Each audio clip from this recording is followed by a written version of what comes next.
ये पूरे समाज की लड़ाई है, पूरी दुनिया की लड़ाई है, पूरे देश की लड़ाई है। पक्षापक्षी में नहीं पड़ना चाहिए।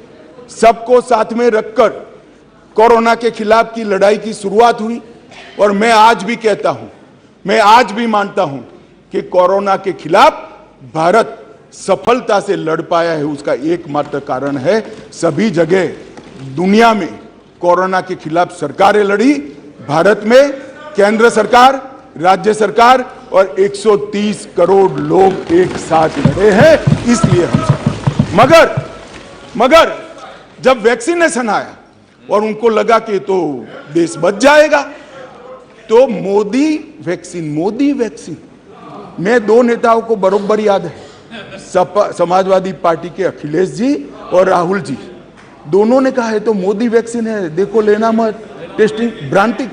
और मान्यवर अब बैठे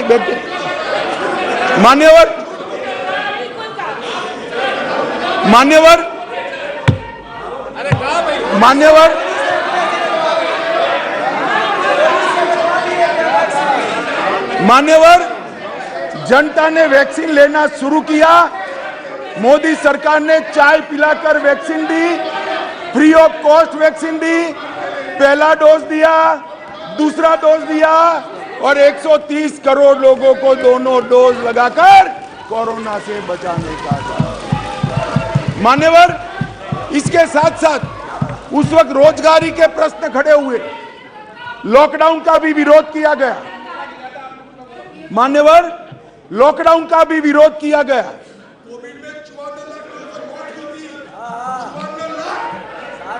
मान्यवर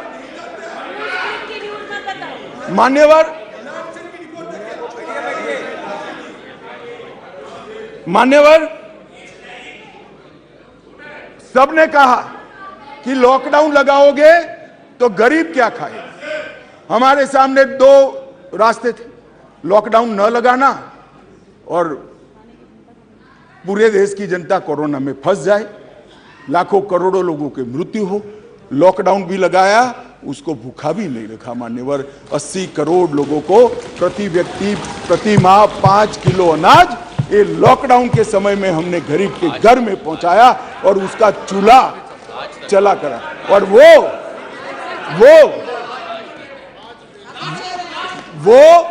आज भी चल रहा है, आज भी चल रहा है। भाई, अविश्वास प्रधानमंत्री में और मंत्रिमंडल में अविश्वास आपको हो सकता है, देश के गरीब को, देश की जनता को नहीं है, क्योंकि उज्ज्वला योजना मोदी जी लाए, हर घर नल मोदी जी ने पहुंचाया, बिजली मोदी जी ने पहुंचाई, पीएम किसान 2.5 लाख करोड़ मोदी जी ने पहुंचाए, 3 करोड़ लोगों को घर दिया, 60 करोड़ लोगों को 5 लाख का स्वास्थ्य का खर्चा दिया, बैंक खाते 49 करोड़ से ज्यादा खुलवाए, डायरेक्ट बेनिफिट ट्रांसफर में 25 लाख करोड़ रुपया भेजा, 80 करोड़ गरीबों को वैक्सीन लगाकर अनाज दिया। अविश्वास आपको है, देश की जनता को अविश्वास नहीं है, वो मोदी जी के साथ। मान्यवर,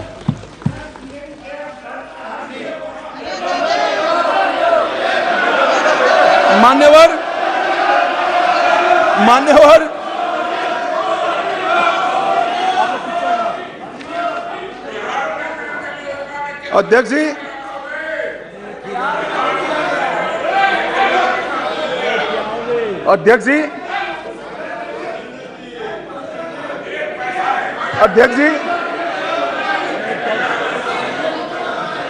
अध्यक्ष जी, इस सदन में एक ऐसे नेता है, अरे यार सुनो ना, इस सदन में एक ऐसे नेता है जिनको आज तक 13 बार राजनीति में लॉन्च किया गया है और 13 ही बार फेल गए। उनका एक लॉन्चिंग मैंने देखा है, उनका एक लॉन्चिंग यहां सदन में हुआ था।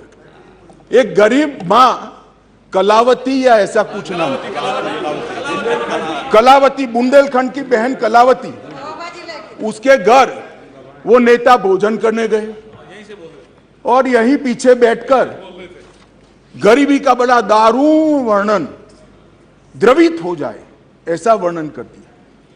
ठीक है भाई, अच्छा किया, आप इतने बड़े व्यक्ति होकर गरीब कलावित के घर पर भोजन पर गए, उसका भोजन कर लिया और इसकी वेदना को यहां वाचा दे दी। मगर बाद में इनकी सरकार 6 साल चली। मैं पूछना चाहता हूं वो कलावती का क्या करा? वो कलावती को घर, बिजली, गैस, शौचालय, अनाज, स्वास्थ्य, ये सब देने का काम नरेंद्र मोदी ने।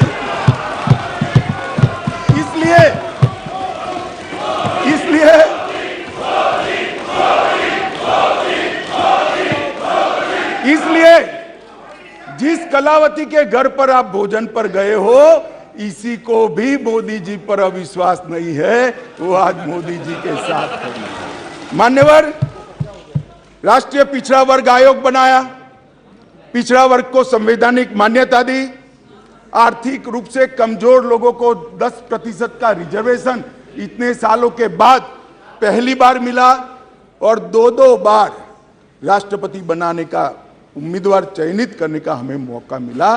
सत्ताधारी पार्टी एनडीए ने, बीजेपी ने एक बार दलित और एक बार आदिवासी भारत में प्रथम बार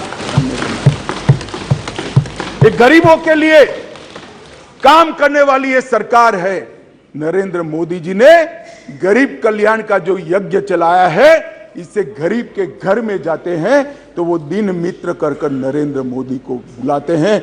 गरीब अपने आप को अब मोदी जी में अपना मित्र ढूंढता है। मान्यवर, ये इसलिए मैं कह रहा हूं, अविश्वास आपको है, देश की जनता को अविश्वास नहीं है। मान्यवर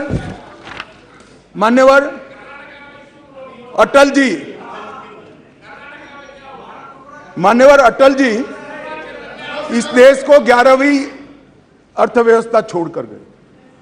अब अटल जी तो जन नेता थे, ज्यादातर सांसदों की तरह कार्यकर्ता के नाते काम करते करते, आइडियोलॉजी का प्रचार करते करते देश के प्रधानमंत्री बने।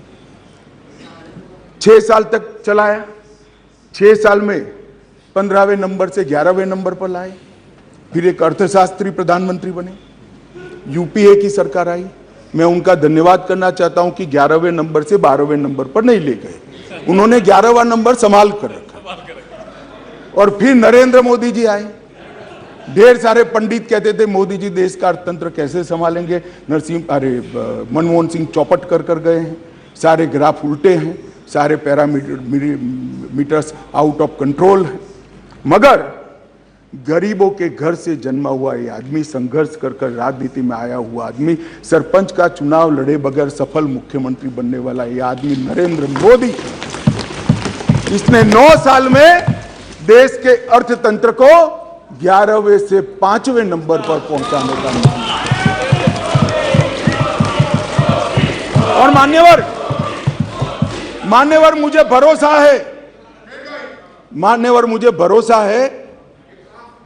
मुझे तो भरोसा है, मेरे ज्यादातर साथी चुनकर भी आएंगे, वो भी देखेंगे, फिर से एक बार मोदी जी प्रधानमंत्री बनेंगे और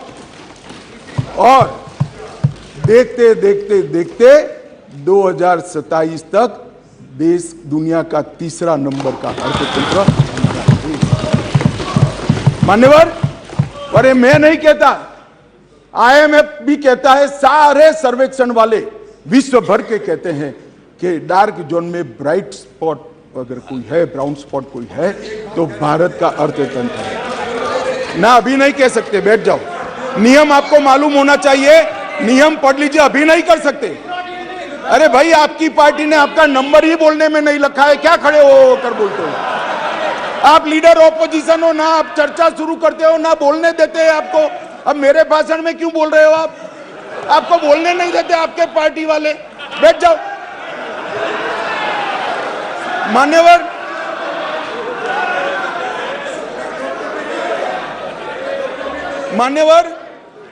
आने वाले दिनों में, आने वाले सालों में और आने वाले दशकों में दुनिया के अर्थतंत्र का, दुनिया भर के अर्थतंत्र के जो महत्वपूर्ण क्षेत्र है, वो सब में दूरदर्शितापूर्ण फैसले लेकर मोदी जी ने सटीक नीतियां बनाकर भारत को इसके अंदर एक फाउंडेशन डालने का काम समाप्त कर दिया। चाहे ग्रीन हाइड्रोजन हो, चाहे इलेक्ट्रिकल व्हीकल हो, चाहे अंतरिक्ष हो, चाहे डिफेंस का प्रोडक्शन हो, चाहे इलेक्ट्रॉनिक आइटम का मैन्युफैक्चरिंग हो, चाहे क्वांटम इंजीनियरिंग के अंदर संवर्धन और R&D करना हो, और चाहे ऑर्गेनिक फूड का बाजार खड़ा करना हो। ये 7 के 7 क्षेत्र जो इमर्जिंग क्षेत्र दुनिया के अर्थतंत्र में माने जाते हैं, वो 7 क्षेत्र में मान्यवर मोदी जी ने ऐसा फाउंडेशन डाला है कि आने वाले 5 ही साल में भारत दुनिया के अर्थतंत्र में एक प्रमुख शक्ति बनकर उभरेगा, इसका मुझे विश्वास है। मान्यवर, इंफ्रास्ट्रक्चर की गति शक्ति के तहत सिर्फ 2024-25 तक 2 लाख किलोमीटर राष्ट्रीय राजमार्ग हम समाप्त कर देंगे। 2020-21 में 37 किलोमीटर प्रतिदिन बनाए, 148 हवाई अड्डे बने हैं। मोदी जी के आने के पहले 74 थे, अब 148 हो गए। Vande Bharat semi high speed train शुरू हो चुकी है। 99,000 करोड़ की सागरमाला परियोजना जो इंफ्रास्ट्रक्चर का बहुत बड़ा दूरगामी कदम है, वो पूरा हो चुका है। कार्गो हैंडलिंग की क्षमता देश की 79% बढ़ी है, अगले साल तक 2 गुना हो जाएगी। और 27 ट्रेनों में मेट्रो उपलब्ध कराई है, और भारत नेट 6.20 लाख किलोमीटर फैला दिया है। लाखों गांवों तक भारत नेट को पहुंचाने का काम। मान्यवर, इंटरनेट कनेक्शन में दुनिया में सबसे ज्यादा वृद्धि भारत ने दर्ज करी है, 231% की वृद्धि। और पूर्वोत्तर के लिए भी ढेर सारे एयरपोर्ट बनाने का काम नरेंद्र मोदी सरकार ने किया है। मान्यवर, स्वास्थ्य के बजट में भी 139% की वृद्धि नरेंद्र मोदी सरकार ने करी है। पिछले 8 वर्षों में 4,85,000 करोड़ रुपया खर्च किया गया। MBBS की सीटों में 93% वृद्धि, और PJ की सीटों में 100% वृद्धि कर डॉक्टर की संख्या को दुगना करने का काम नरेंद्र मोदी सरकार ने किया है। मान्यवर, इतना ही नहीं, ढेर सारे विषय मेरे साथियों ने बहुत बताया। मुझे अभी मणिपुर पर भी बात करनी है। मान्यवर, नरेंद्र मोदी जी ने समग्र विश्व के अंदर नरेंद्र मोदी जी ने भारत का सम्मान बढ़ाने का काम किया है। मान्यवर, क्लाइमेट चेंज हो या टेररिज्म, ग्लोबल नैरेटिव सेट करने का काम आज अगर कोई एक देश कर रहा है तो हमारा महान भारत कर रहा है। मान्यवर, G20 का नेतृत्व जब हमें मिला, बहुत सारे देशों को मिला, एक ही शहर में कार्यक्रम करे। आज G20 के कार्यक्रम 55 स्थानों पर कर पूरे विश्व को भारत की संस्कृति से परिचित कराने का काम नरेंद्र मोदी जी ने किया है।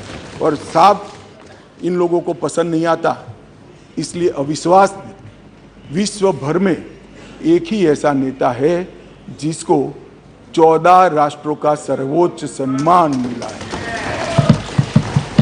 मैं फिर से, वैसे तो व्यक्तिगत सम्मान मिला है, मगर महान सदन में कहना चाहता हूं, मोदी जी और भारतीय जनता पार्टी की भावना है, ये 14 राष्ट्रों ने जो सर्वोच्च सम्मान दिया है, ये देश की 130 करोड़ की जनता का सम्मान, भारत का सम्मान जो नरेंद्र मोदी जी को मिला है। इसलिए आपको भले अविश्वास हो, देश की जनता को अविश्वास नहीं। मान्यवर, इस चुनाव में पता चल जाएगा दादा, इस चुनाव के काउंटिंग में पता हो चल जाएगा, और फोन करना मुझे। मान्यवर, देश की सुरक्षा, यूपीए की सरकार थी, 2004 से 2014 तक चली। आए दिन आतंकवादी घुस जाते थे, आलिया मालिया जमालिया घुसते थे और जवानों के सर काट कर ले जाते थे। और इस सदन के अंदर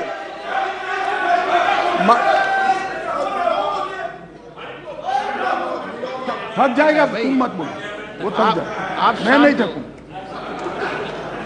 मान्यवर, सरहद के उस पार से आतंकवादी घुस जाते थे और जवानों के सर काट कर ले जाते थे। कोई जवाब नहीं देता था।